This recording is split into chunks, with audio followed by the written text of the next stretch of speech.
Hey, everybody. Welcome to the show. During today's show, we're going to be discussing how we can create a better world for ourselves and others by seeing people who would not otherwise be noticed. We're going to approach this topic with my very special guest, Deanna Sanders. Deanna is an author of an upcoming book titled Unseen People, sharing light and life with your neighbors and the nations. In addition to being an author, Deanna is the founder of DLS Communicator for Global Good, a communication business that serves nonprofit organizations. She has also served as a Christian missionary and director of communications for She Is Safe, a global nonprofit organization. Welcome to the show, Deanna. So glad to have you. Thanks so much. I am very happy to be here. Thank you. So, I'd like to start by asking you, when did you sense that the calling on your life to serve as a minister in other countries, um, when did you sense that calling?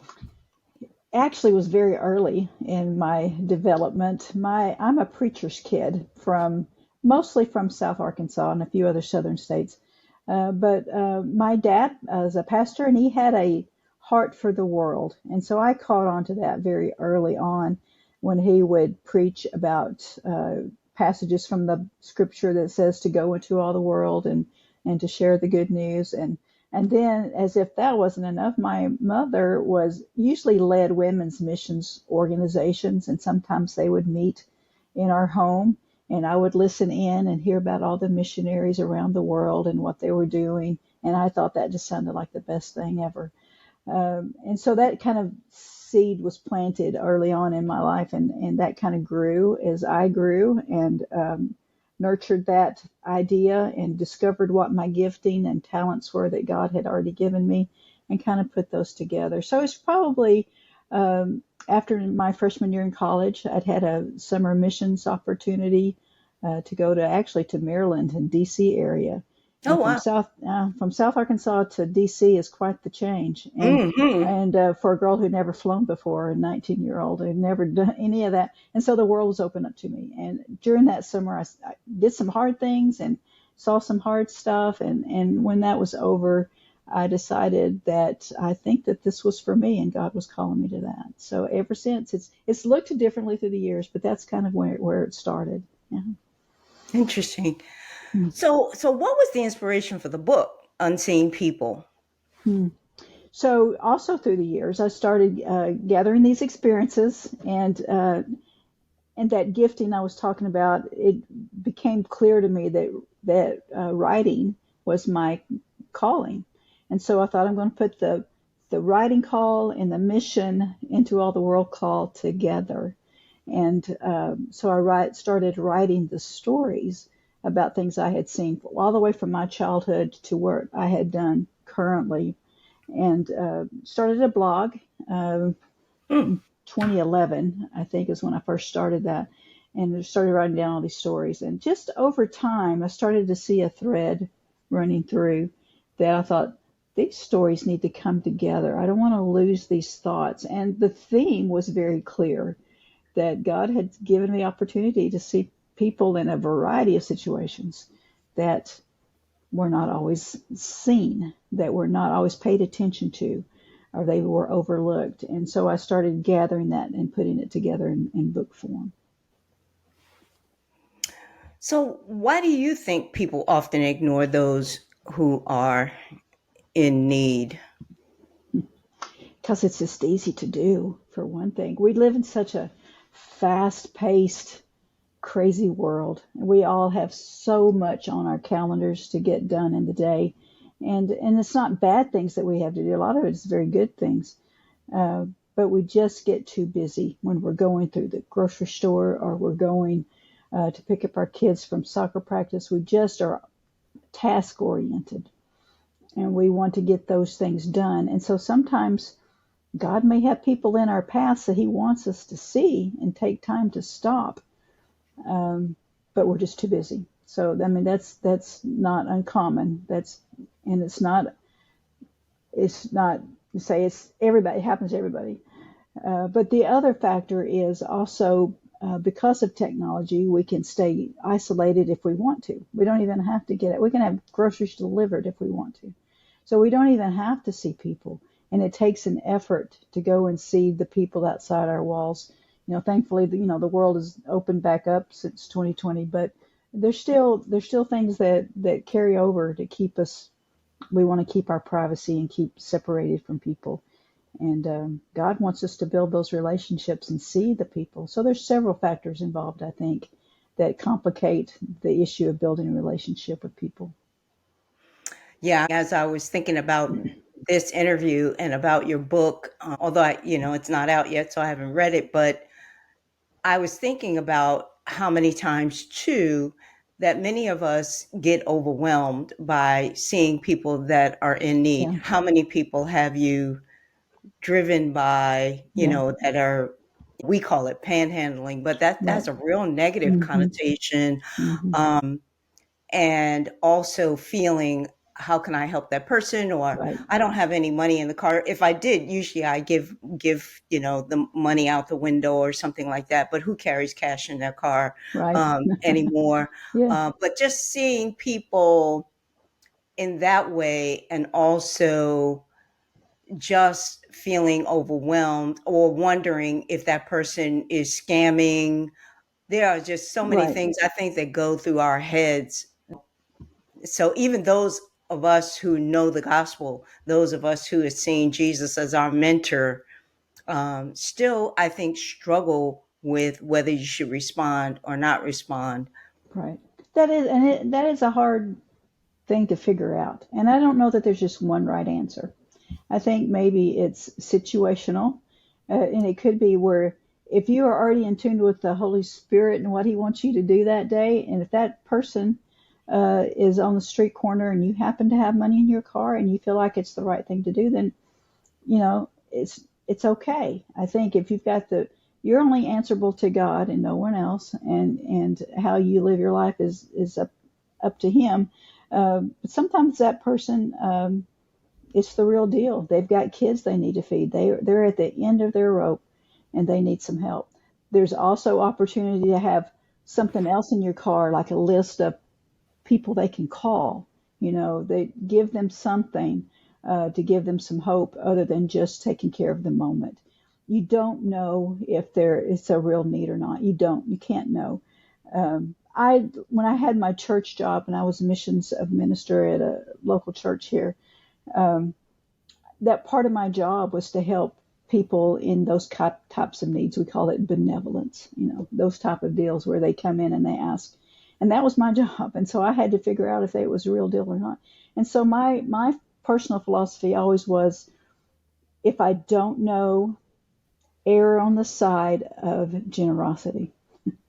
It's better to give them something. I think you don't want to overwhelm and be something, inappropriate to give them. But if I don't know, I'm going to go ahead and give them something. But we live in such a cynical world. I get it. And we don't trust. Mm. And some people we shouldn't trust. So sometimes if there's a guard in your thinking and your spirit that you don't need to be doing those things, just be in tune to that. And that's okay too. Like I say, I don't think there's one set rule, but there are a lot of people in need, and more, I think, all the time, that are at the end of the ropes in desperation. So, Yeah, that's interesting because what I hear you saying through that is it has to be intentional. When you yeah, walk out of your house in the morning, yes, you have to think about, who am I going to see today that maybe I would have overlooked? right. And so Yeah, that has to be part of your intention. it is. And I try to do that. And once again, every morning, everybody's mornings are different. And it's like, oh, I've got a busy day. I don't have time to sit and do my time alone with God. Make sure that that's a priority for a lot of reasons, but especially things like this is, Lord, open my eyes to see who you have in front of me today, because I believe He most always does have somebody there for us to see. But we have to, Mm. look outward instead of inward thinking. Um, look at that person at the cash register, or look at whoever is at the doctor's office waiting room or whatever, and just be outward focused. So, So, can you give me a story, or can you tell me about perhaps that's in the book that talks about, gives us an example of how one can be intentional about going about seeing right, someone who may not necessarily be seen. right. I got That your own experience, how it made you to feel, yeah, and how you actually practice this. right. So I have a couple that come to mind.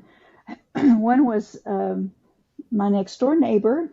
This is early on in the book because I start uh, in my home and move to the neighborhood and into the world. So there's all kinds of people that we all see, and one of those is our neighbors. And um, our neighbor at that time, his name was Mike, and we only saw him like he was out taking his trash can out, his cart out at the same time, or getting into his cart.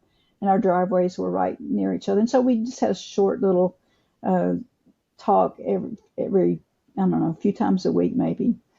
And I would just see him like that, and I knew he was single, had been divorced, and his kids and family weren't nearby, so he was kind of alone, and he worked a lot and traveled a lot.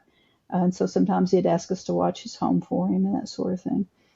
Um, and so one day we were talking, and I was asking him how he was doing, and he had an eye patch on, and um, I was uh, I didn't know that he had been sick, and I knew that he had this little dog, and our little dogs had gotten connected at the fence, and I thought, well, who's going to take care of his dog? And I was wondering all these little kind of things, and anyway, he said, well, he was about to be off to the hospital to have the other eye examined, and I didn't even say I didn't even know. I wasn't aware. We can't be aware of all things, but sometimes it can take a little extra time with somebody, and it wasn't like a week or two later we saw his obituary in the newspaper. He didn't come home, and it just made me stop in my tracks and think, what else could I have done to make him feel loved and important and needed in the time that he had on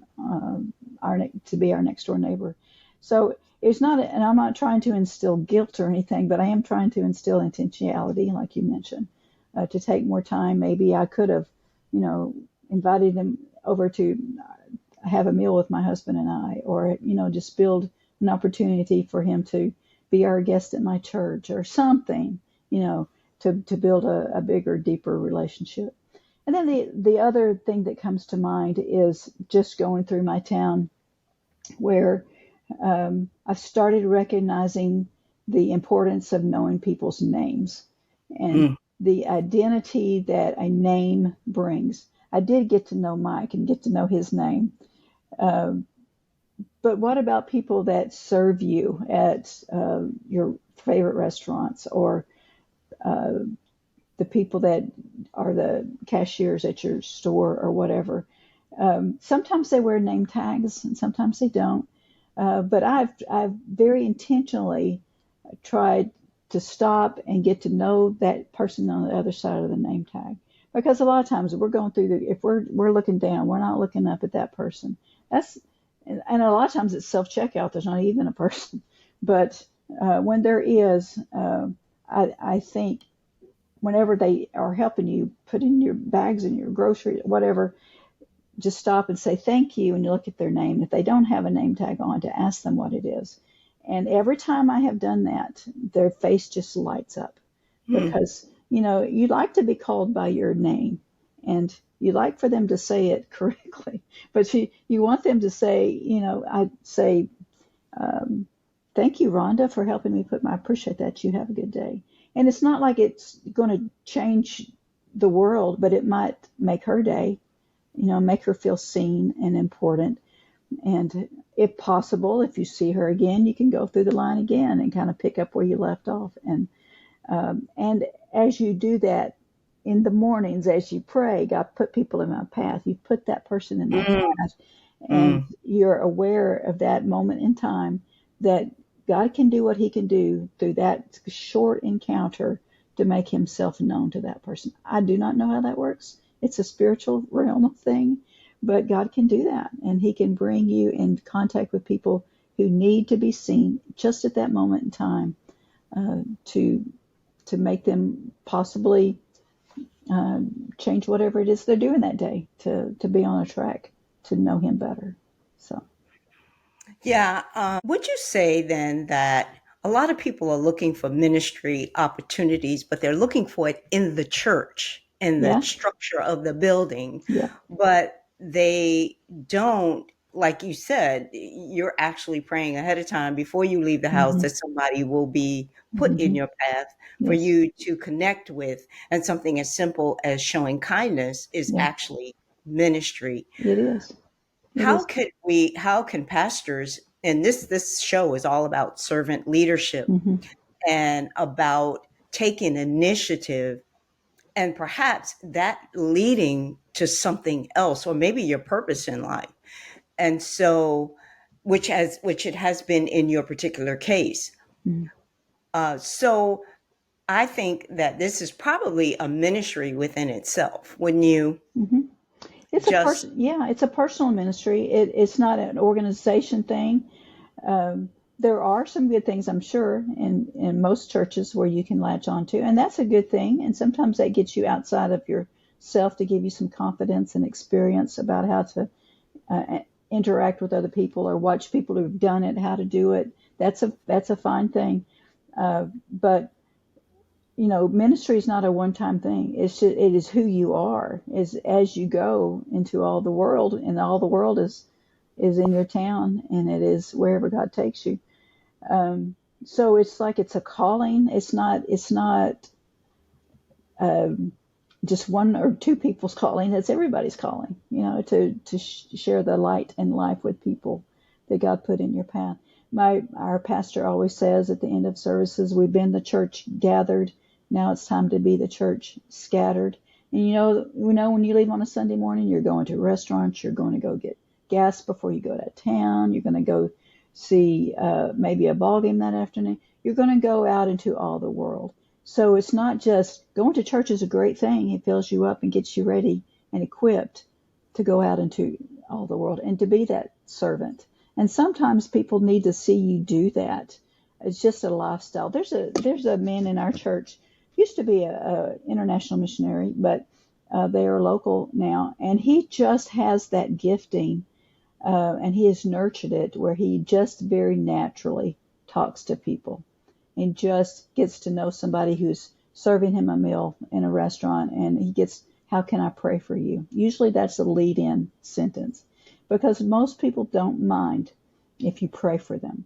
It doesn't mean you have to do it right then. You can if you want.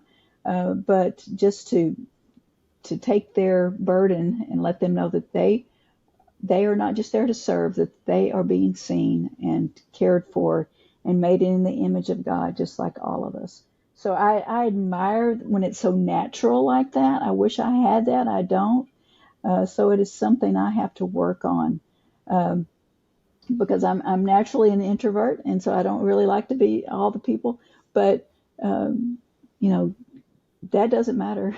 God calls us to be His light in places where you don't even expect that you're going to be needed to be a light sometimes. So you've got to be ready to share that. So, um, but being equipped to be a servant and to be on call is everybody's assignment as a follower of Jesus.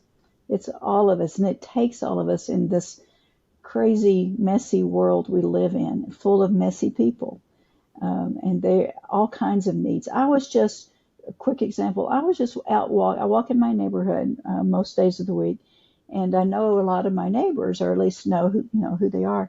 And there's one woman who came out, is taking her trash cart out, and just casually asked how she was doing. Our kids grew up together, so it's a long-term relationship. And she tells me her husband's got cancer, and her wow. elderly father just fell and probably won't make it. It's that kind of stuff that nobody else was around me to hear her unleash her burden, you know. And Hmm. what that moment in time was not a coincidence. That was a God ordained moment. And I didn't spend, 30 minutes there trying to fix things, but I did let her know I heard her, that I am praying for her, and I will be reaching back out to her to see how she's doing. But it's like you never know what people are going through, and we all have our things that happen to us, and we want to be seen and heard when it's our turn. Um, so I could tell she wasn't expected to be seen because she was, she wasn't out ready to see the day, but she knew that that I would listen. And so that's probably a trait as a servant too, is to be one that can be trusted with somebody else's burdens, and to be that person who can listen. You can ask the good questions and then listen, and then do something with what you've been told. And the go-to thing is to pray and ask for guidance on what those things are. I think you're so right. I think people are looking to do big things, grandiose things, Hmm. but it seems like the simple things are really the things that change people's lives. And so I Yeah, think that you are definitely on the right track as far as that is concerned, in terms of showing how the little things can make such a big yeah, they difference, do. a They do. big impact. Yeah, and I've done some of those big things. I mean, when I worked for the international nonprofit you were speaking of, they deal with anti-trafficking and anti-abuse for women and girls. Those are big issues. Those are big things, and it took me literally around the world multiple times. And I'm so grateful for that opportunity, and to see those people there, and the situations that they were dealing with is a lot different than my friends on this street. And it doesn't make them any bigger, it just makes them different. And so yeah, the big things are good, and I encourage and challenge people to go and see the needs of other people that are different from you. uh, they're all important. People are people. Just they may look different, speak different, live in different locations, but God made them all to with the need to know Him, the need to be loved and to be seen. And what a great opportunity that God has given us to be those ambassadors of His, to go into all the world, around the world, or right next door. So it's all important. All of the people, all of them. That leads me to the next question that I wanted to ask you. So, why do you think that noticing the unseen is a social justice issue? Mm, And what do you think will happen if we continue not to notice those yeah, who are in peril? right. Well, I think we're seeing it as a day after day, and all the problems that come our way. The there's just so many situations where people are in need, and it wasn't their fault. It was the fault of either nature or their leadership in their country, or just the evil that lurks in some people that pour out onto innocent people. It is a social situation. It's just all around us. That's what social is, and it's just everywhere. And everyone is entitled to justice. Everyone is entitled to the same fair laws as we are. And if they are not, someone needs to speak up for the unheard, the unseen. Uh, Somebody needs to be their voice because they're not being heard. And that's where I take my viewpoint is on social justice is, if you have opportunity to help someone be seen and heard, and to um, uh, be treated fairly, and through government, through local social situations, then if you have some type of ability to help someone in need, then why not do it? And we can't help everybody all the time everywhere, but we can help the few that are in our town. We can help those on the other side of the world by helping reputable organizations. The world's not getting better. It's just not.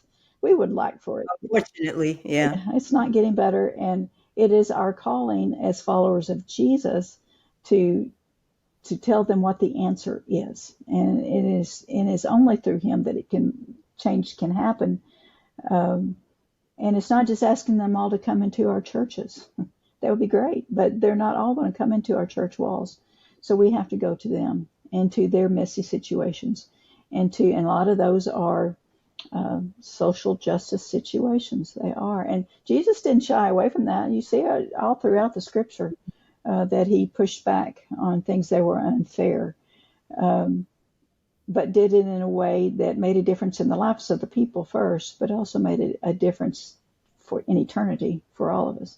So, you know, um, we've got to do our, we say we can't do everything, but we can ask through prayer what it is that we can do.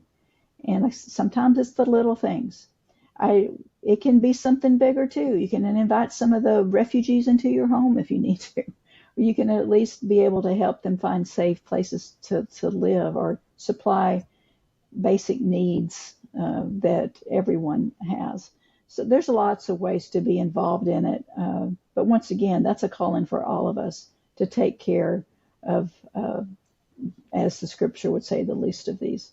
So there's multiple answers to that question. I could go on and on. I guess you can tell I'm a little passionate about that. So Yeah, well, I was just thinking, and like I said, in thinking about your book and just this topic in general, that it becomes you have to internalize it. It has to be an attitude that you navigate life with. yes. And I think that, as you were saying, and I was going to ask you about welcoming the stranger, which is Hmm. biblical It is. in the Bible, whether or not you.